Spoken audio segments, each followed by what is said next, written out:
எனக்கு இடம் வாங்கி ஆகணும், எப்படியாவது நான் ஒரு வீடு கட்டணும்னு ஆசை உள்ள நபர்களுக்காகவே ஷார்ட் டைம்ல நல்ல growth கொடுக்கக்கூடிய ஒரு 5 ஸ்டாக் தான் சொல்றேன். அந்த நிறுவனத்துடைய ஸ்டாக்ஸ் எல்லாம் என்னன்னு தெரிஞ்சுக்கிறதுக்கு முன்னாடி நம்ம பேஜை ஃபாலோ பண்ணலாம், ஃபாலோ பண்ணிக்கோங்க. அப்படி என்ன ஸ்டாக் அப்படின்னா real estate stock. First one Sunteck realty limited. இந்த நிறுவனத்துடைய கரண்ட் மார்க்கெட் பிரைஸ் 396 ரூபாய். Second one bridge enterprises limited. இந்த நிறுவனத்தோட கரண்ட் மார்க்கெட் பிரைஸ் 842 ரூபாய். Third one prestige estate projects limited. இந்த நிறுவனத்தோட கரண்ட் மார்க்கெட் பிரைஸ் 1099 ரூபாய். Fourth one Godrej properties limited. இந்த நிறுவனத்தோட current market price 2179. Last but not the least fifth one Sobha limited. இந்த நிறுவனத்தோட கரண்ட் மார்க்கெட் பிரைஸ் 1300 ரூபாய். இந்த 5 நிறுவனத்துடைய ஸ்டாக்கையும் நீங்க வாங்குறதுக்கு முன்னாடி ஒன் டைம் செல்ஃப் அனலைஸ் பண்ணி பார்த்துட்டு இன்வெஸ்ட் பண்ணுங்க.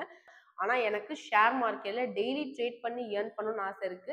அதுக்கு ஏதாவது வழி இருக்கானா தாராளமா அதுக்கும் வழி இருக்கு. கமெண்ட் செக்ஷன்ல உங்களோட ஃபோன் நம்பர் ஆட் பண்ணுங்க. 95 to 100% technical wise market analyse பண்ணி எங்களோட டீம் எக்ஸிக்யூட்டிவ் உங்களுக்கு சொல்லி கொடுத்துருவாங்க. தேங்க்யூ.